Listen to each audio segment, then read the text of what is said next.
नमस्कार प्यारे भक्तों। आज हम एक ऐसी कथा सुनने जा रहे हैं जो न केवल हमारे हृदय को छूती है बल्कि हमें ये भी सिखाती है कि सच्ची भक्ति क्या होती है। ये कथा है माता सबरी की, एक ऐसी भक्त जिनकी सरलता, निष्कलंक प्रेम और ईश्वर के प्रति अटूट विश्वास ने स्वयं भगवान श्री राम को उनके द्वार तक ला दिया। बहुत समय पहले एक छोटे से वनवासी गांव में शबरी नाम की कन्या का जन्म हुआ। वे एक भिल जाति में पैदा हुई थी, एक जनजाति जिसे उस समय समाज में उपेक्षित समझा जाता था। लेकिन शबरी की आत्मा निर्मल थी। छोटी उम्र से ही उसमें ईश्वर के प्रति विशेष आकर्षण था। जब अन्य बालिकाएं खेल में मग्न होती, वे अकेली जंगल की ओर चली जाती, पक्षियों की बोली सुनती, पेड़ों से बात करती, नदी की कलकल में कोई दिव्य राग सुनती। उसके माता पिता को ये सब समझ नहीं आता। वे उसे रोकते, डांटते, लेकिन सबरी का मन कहीं और ही था, राम नाम में।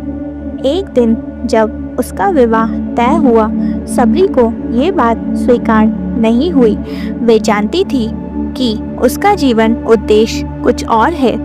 रात्रि में चुपचाप वे अपना घर छोड़कर जंगल की ओर निकल पड़ी, अकेली परंतु भय रहित। चलते चलते वे ऋषि मतंग के आश्रम पहुंची। वे एक महान तपस्वी थे। आश्रम के द्वार पर खड़ी होकर वे झुकी और धीरे से बोली, हे गुरुदेव, मुझे केवल सेवा करनी है, मुझे शरण दीजिए। मतंग ऋषि ने उसकी आंखों में झांका और कहा, तू भक्ति की मूर्त है, तू मेरी शिष्या बनेगी। और तभी से सबरी ने गुरु की सेवा आरंभ की। जल भरती, आश्रम की सफाई करती, कंदमूल एकत्र करती, पर उसका मन एक ही मंत्र में बसा था, राम राम राम। सालों बीत गए। ऋषि मतंग ने एक दिन कहा, हे पुत्री, जब मेरा शरीर छूटे तब तू प्रतीक्षा करना, एक दिन प्रभु श्री राम तुझे दर्शन देंगे। गुरुदेव ने समाधि ली और संसार से विदा हो गई। सबरी अब अकेली थी, पर हर दिन उसकी भक्ति और प्रबल होती गई।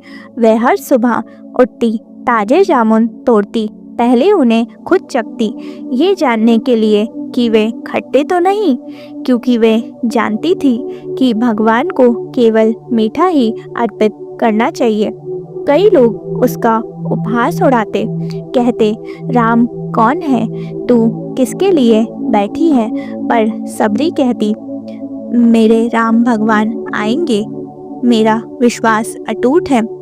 और फिर वह शुभ दिन आया। वनवास के दौरान भगवान श्री राम और लक्ष्मण उस क्षेत्र में आए।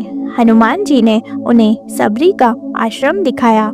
सबरी ने जैसे ही उन्हें आते देखा, उसकी आंखों से अश्रुधारा बह निकली। उसने धरती पर लौटकर उनका स्वागत किया। प्रभु, आपने आने में देर कर दी। वे बोली, राम मुस्कुराए, मैं कभी देर नहीं करता। भक्त पुकारे और मैं ना आऊं, ऐसा कैसे हो सकता है? सबरी ने उन्हें जामुन अर्पित किए, वही जामुन जिन्हें पहले खुद चखा था। लक्ष्मण चौंके, भैया ये तो चखे हुए हैं। पर राम ने प्रेम से उन्हें ग्रहण किया और बोले, इनसे मधुर मुझे कुछ नहीं लगता, क्योंकि इनमें सबरी का प्रेम मिला है। राम ने सबरी से कहा, जो जात पात ऊंच नीच से परे केवल प्रेम करता है, वही सच्चा भक्त है। सबरी की आंखें बंद हो गई, उसे सब मिल गया था। प्रभु के दर्शन, उनका आशीर्वाद और उसकी जीवन की पूर्णता। कुछ समय बाद राम के जाने के बाद सबरी ने शांत मन से ध्यान में लीन होकर शरीर त्याग दिया। प्रभु की भक्ति में लीन होकर सबरी की भक्ति हमें सिखाती है कि भगवान केवल मंदिरों में नहीं, पवित्र गंगा में नहीं, बल्कि सच्चे हृदय में रहते हैं। यदि भक्ति सच्ची हो, प्रेम में छल ना हो, तो राम स्वयं आते हैं। सबरी आज भी प्रतीक है अडिग विश्वास, निष्कलंक भक्ति और प्रेमपूर्ण प्रतीक्षा की। जय श्री राम। आप सबको सबरी की भक्ति से यही प्रेरणा मिले कि अपने हृदय को शुद्ध करें और विश्वास रखें। प्रभु दूर नहीं है,